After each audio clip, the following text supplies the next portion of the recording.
Merci à Prévu de nous recevoir en tant qu'universitaire. Effectivement, voilà, je passe après Denis, qui est quand même la ressource la plus importante dans ce DESS. Effectivement, dans les années, depuis 2-3 ans, on travaillait sur une nouvelle offre pour pouvoir intégrer ce master, puisque DESS était déjà devenu un master, dans une offre plus large, permettant d'englober à la fois de la restauration pure, la restauration de l'objet, un travail sur les collections, donc la conservation préventive, et un travail de recherche sur les techniques de restauration et l'historique des restaurations. L'ensemble a donné lieu à une nouvelle proposition faite à l'université.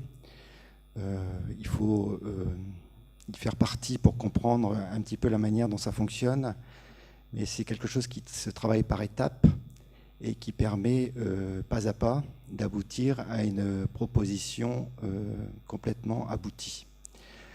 Donc cette proposition a été par étapes élaborée par l'équipe pédagogique et acceptée, et nous avons donc l'offre d'un master de conservation et restauration des biens culturels avec des dominantes. Parmi ces dominantes, alors le directeur du master, c'est Thierry Lalo, qui est ici présent, et chaque dominante a un directeur. Donc, dans ces 3 dominantes, vous retrouvez MPCR, donc c'est les méthodes et pratiques de la conservation-restauration. Cette dominante est dirigée par Claude Larocque. Ensuite, vous avez la dominante C2P. Alors, derrière ce mot, cet acronyme signifie conservation préventive du patrimoine, donc C2P. C'est le terme qu'il faut désormais employer. C'est moi-même qui le dirige. Et vous avez donc une dominante valeur et matérialité des biens culturels. C'est ce que je vous signalais en introduction, qui s'intéresse à tout ce qui est histoire et technique de la conservation-restauration. Alors maintenant, nous avons 2 années de formation. Dans ces 2 années de formation, la première année a été ouverte en septembre 2016. Donc nous finissons actuellement la première année du master avec la dominante conservation préventive.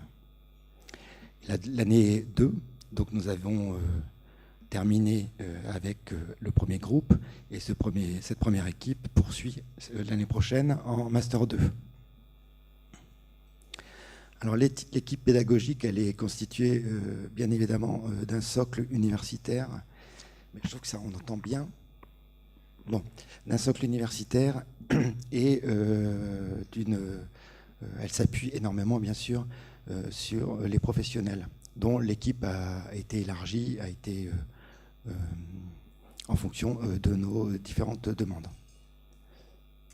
Alors l'équipe pédagogie, donc, elle est définie. La pédagogie, on va mettre, a été définie en collégialité avec tous les membres de l'équipe universitaire. Donc, y ont participé Thierry Lalo, Claude Larocque, William Whitney, moi-même, Aurélie Nicolaos, Claire Bételu, Alfredo Vega et Delphine Burlot. Bon, certains, vous les connaissez très bien, d'autres, pour vous, c'est peut-être plus, on va dire, universitaire. En tout cas, ce sont des personnalités de Paris 1. Et on s'est aussi appuyé sur des professionnels. Enfin, je me suis appuyé dans l'élaboration plus fine sur les professionnels, et notamment, je pense qu'il faut déjà faire la part belle à Stéphanie Likias, qui a assuré un petit peu cette transition entre la fin de la proposition faite avec Denis Guimard et la nouvelle offre, qui a assuré un petit peu une année difficile, puisqu'il fallait à la fois élaborer les nouveaux programmes et puis poursuivre en un an le programme tel qu'on l'avait défini auparavant. Alors, on va être très factuel. Comment se fait la sélection à l'entrée? La sélection en master donc, se fait par inscription sur un site parisien, et la sélection a lieu par un jury universitaire qui permet de déterminer quels sont les postulants que l'on désire intégrer. Alors évidemment, on tient en compte du CV et du passé, donc de l'expérience professionnelle bien sûr, ce qui amène quand même à ouvrir cette formation à tout le monde. Ce n'est pas une formation qui est complètement fermée sur l'université, mais c'est une formation ouverte en fonction des acquis ou ouverte en fonction des diplômes. Alors, par contre, et ça on y tient énormément, il n'y a pas d'entrée en M2, c'est une entrée en M1. C'est une formation qui se veut complète et de qualité, et donc il ne s'agit pas de prendre un petit peu piocher ce qui nous intéresse dans la formation. On fait la formation ou on ne la fait pas. Ça, c'est pour maintenir un niveau de qualité universitaire au sein de Paris 1. Alors le contenu, c'est tous les cours qu'il y avait avec l'ancien master et plus de cours. Voilà. Je tiens quand même à dire qu'il n'y a pas eu de coupe franche, mais il y a eu des modifications, des améliorations, des contenus horaires qui ont été élargis. Et pour cela, comment c'est possible ? Puisqu'on a moins d'heures et plus de cours, en fait, on mutualise énormément des cours avec les autres dominantes, ce qui nous a permis de créer un tronc commun. Ce tronc commun dont le contenu nous a semblé pertinent pour tous les étudiants, et évidemment des cours plus spécifiques dédiés à chaque spécialité. Alors, rentrons un petit peu dans le contexte. Donc, imaginez que vous avez une première année. Dans cette première année, vous avez un tronc commun, donc qui va concerner à la fois les étudiants qui se destinent à la restauration et les étudiants qui également font des recherches sur la restauration. Alors, il est évident que c'est une offre qui a été mise en place cette année et que nous avons forcément des retours qui se font et qui nous amènent à modifier pour l'année prochaine certaines propositions, certains cours qui nous semblent un petit peu compliqués pour certaines personnes et pas forcément répondant à toutes les attentes, que ce soit de notre part ou de la part des étudiants. Mais ce que je vous montre, c'est l'année telle qu'elle s'est déroulée.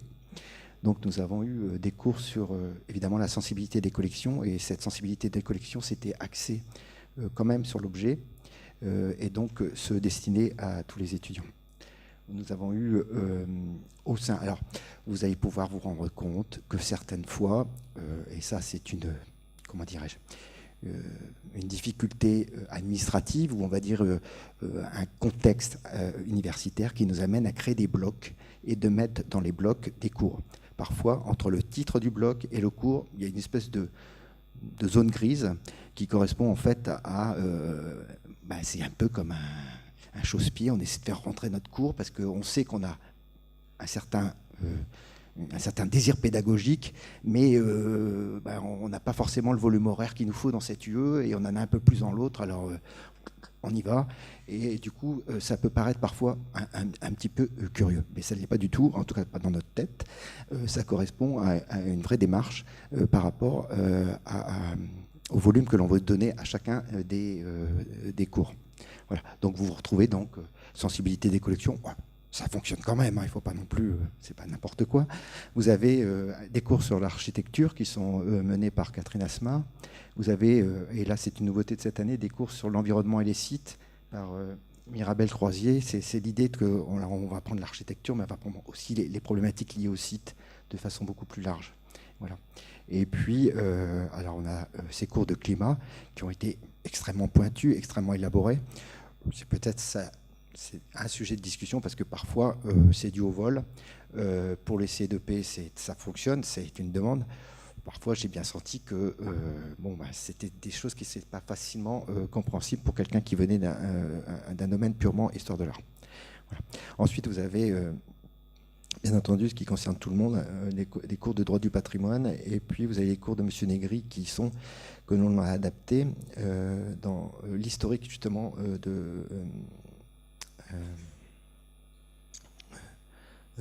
du droit du patrimoine et justement cette évolution qui est en parallèle avec ce qui se passe dans le domaine de la culture. Donc là, ça c'est le tronc commun. Donc vous voyez que dans le tronc commun, on a déjà des choses qui étaient autrefois réservées à tout le monde. spécifiquement aux conservations préventives. Parfois, ça a été très bénéfique. Ça impose pour le professeur, en tout cas pour l'intervenant, d'avoir 50 élèves. Vous imaginez, pour l'organisation, ce n'est pas toujours très facile. Alors ensuite, très spécifiquement, on a l'évaluation des collections. Alors là, cette fois-ci, tous les cours que je vais vous citer là, ça concerne les étudiants spécialisés. Et donc l'idée là, on ne parle pas de l'objet, on parle de la collection. Donc là, on retrouve un petit peu les idées développées dès le départ, c'est qu'on va s'intéresser à la collection. Donc les processus, la dégradation, la conservation d'un ensemble. Donc en première année, en Master 1, l'idée c'est de faire comprendre les problématiques.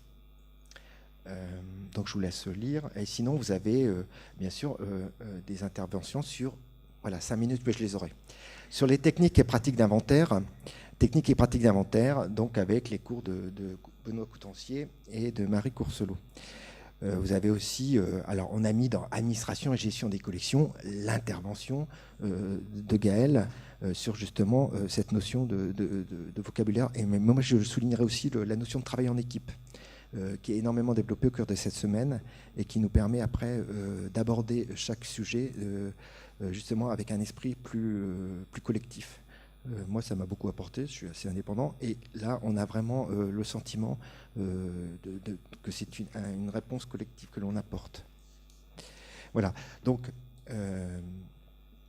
dans le cours commun, là, on retrouve dans le cours commun, alors, pour être encore dans les faits, ça veut dire que pour les étudiants qui s'inscrivent en Master 1 de conservation préventive, vous avez au premier semestre des cours le lundi, le mercredi.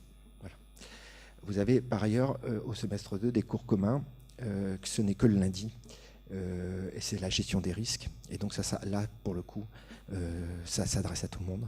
Et vous avez des méthodes, des études de compréhension par les méthodes d'analyse. Voilà. En Master 2, mais il manque une...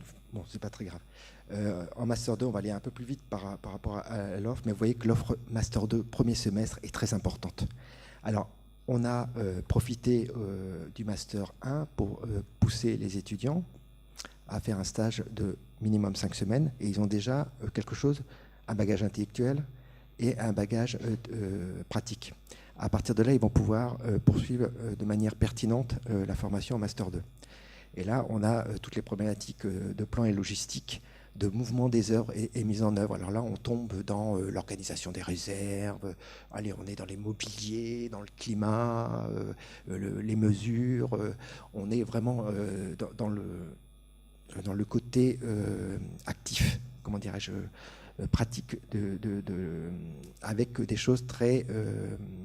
l'idée de quand même d'avoir des notions très, très précises pour chaque type de typologie, en fonction de la typologie. Et puis, bien sûr, en fin de ces deux premiers parcours, vous avez un premier travail de synthèse qui est effectué par Florence Bertin, et qui va permettre de mettre en pratique un petit peu ces connaissances, et puis peut-être d'aborder des manières de comptage, d'évaluation un petit peu différentes et un peu plus internationales, qui vont nous être mis en pratique sur une session un peu courte. Intervient alors un travail de communication, parce que évidemment tout ce travail de conservation préventive s'appuie après sur une réalité politique et en tout cas une vraie demande, un soutien. Et donc il y a des cours sur la communication que vous connaissez, et ces cours de communication donnent lieu à ensuite un travail effectif in situ et un rendu par équipe et un rendu écrit, et qui donne lieu après à une communication pour permettre un petit peu l'évaluation un petit peu de la manière d'aborder les choses. Alors le diplôme. Le diplôme maintenant, c'est plus un diplôme, c'est un diplôme multiple, puisque c'est un diplôme à tiroir. Vous obtenez le diplôme de restauration des biens culturels, dominante, conservation C2P. Donc après, dans les appels d'offres, etc., les choses devront se clarifier. Mais l'idée, c'est de montrer quand même que c'est au sein d'une mention complète. Et dans cette mention, vous avez une dominante. Alors, on parle de document pédagogique. J'ai oublié le nom. Il y a un terme universitaire pour dire que, adossé à ce diplôme, figurera un espèce de listing des connaissances acquises. Alors donc un rappel vite fait de l'investissement annuel et hebdomadaire. Ça j'insiste, c'est pour montrer que tout est possible. Vous avez en Master 1 un investissement au premier semestre le lundi, le mardi et le mercredi, au semestre 2 le lundi. Et vous avez le stage de 5 semaines. En semestre 2, vous avez donc en Master 2, premier semestre, donc qu'on appelle nous M2, S4, S3, M2, S4, vous voyez un petit peu la subtilité.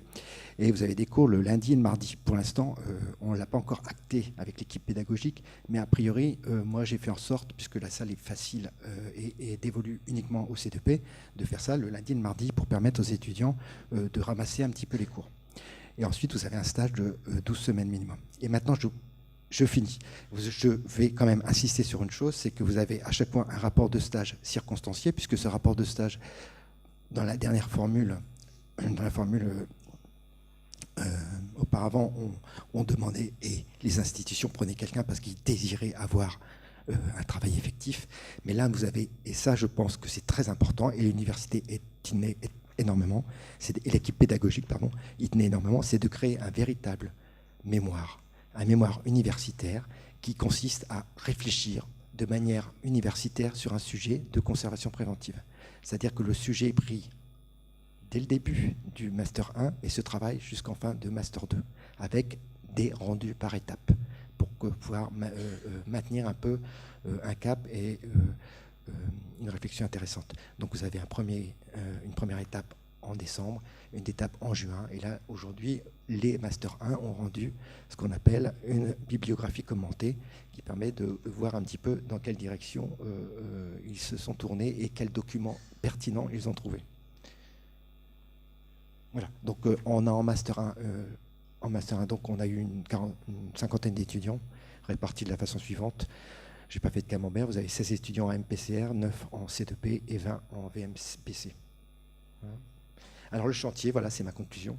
L'idée, c'est d'avoir, et c'était mon but, c'était notre but d'être présent ici, c'est d'avoir une meilleure lisibilité professionnelle, montrer que la formation redimensionnée n'était pas une sous-formation, qu'elle diffusait, et l'idée c'est aussi de diffuser des expériences, donc de reprendre ce qui nous avait marqué et ce qui nous a toujours marqué, les journées du DSS, mais d'une certaine manière c'est un peu cette reprise que vous actez aujourd'hui, et donc peut-être qu'une reprise, une IRA prévue à l'université pourrait être envisagée dans ce cadre.